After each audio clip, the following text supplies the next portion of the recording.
I guess to use that as like, to use that very strange take as a you know, a learning opportunity for everyone else, I guess, a discussion point or something like that, right? Characters can be fundamentally defensive and still be good, right? Because what it means to be defensive, essentially, is that there are going to be, like, the characters that play that way are characters that can interact with you from ranges where you can't interact with them, right? So if you want to do anything in the video game, you have to walk through a little bit of a no man's land. This matchup, for example, is a great example, right? Obviously, I can try to do my super reactable neutral skip and kill her there, right? But it's like, the reason I have to do that, the reason I have to try and jump scare Catalina to get in, is because there's a large, like, swath of the mid-range there, where Catalina can hit me with her buttons, where I can't hit her with my buttons, right? And perhaps then you could even factor in, you know, her walk speed's better than mine, she can reposition better, stuff like this. So the reason that Catalina wants to play this match defensively is not because she's an honest character that has to wait for my mistake and punish it, right? It's because she can interact from a range that I can't, right? So it's not waiting for a mistake, it's a forced error. I have to get in on her to do anything, right? It's always good to use extremes, right? And Ladiva Catalina is a very good extreme. I think extremes are very good for illustrating kind of a concept. So, like, I have to get in on her to do something. My character doesn't do anything from, like, round start distance. And to do that, I have to walk through this space where her buttons are good and mine aren't, right? And because she knows this, she plays defensively to punish me for attempting to do that, right?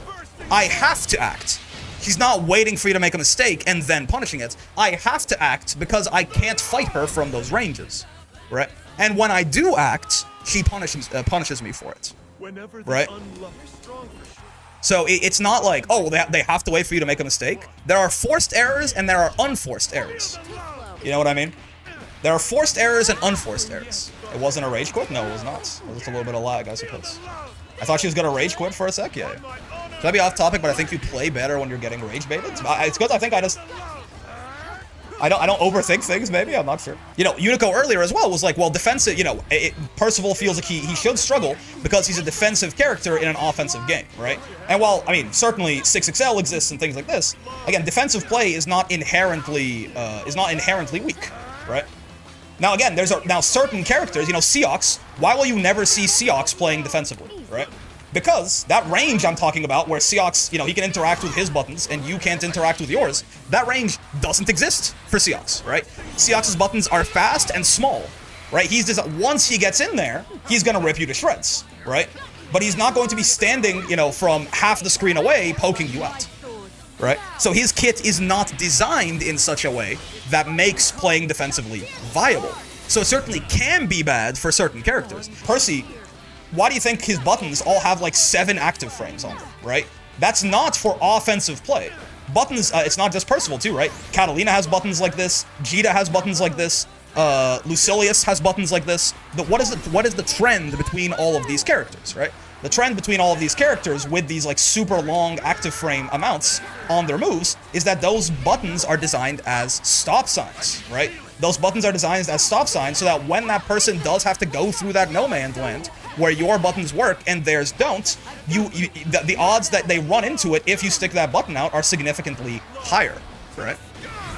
I do think he struggles pretty hard against certain matchups, but in general has advantages to Shotos. I mean, yeah, Metera blows him the fuck out, for example, because again, when you are a defensive style character, Catalina has a slightly better version of this too, right?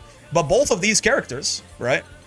Both of these characters kind of thrive on, okay, I can fight you from ranges that you can't fight me, right? So I'm gonna force you to go through that no man's land. Their kits aren't really designed to rush people down, right? That's why both of these characters struggle pretty badly into a character like Metera, right? Because Metera just goes all the way over here, where your buttons are great, they're not hitting me from out here, right? So now you have to come at me. Now, Catalina's big thing that makes this matchup a little bit more, you know, a little bit more tenable for her compared to Percival, she has this fucking thing, right? So she can at least try like, she does have some way to fuck with Metera at full screen, where while you Flame Carpet, as good as it is, right, it's not a U Fireball.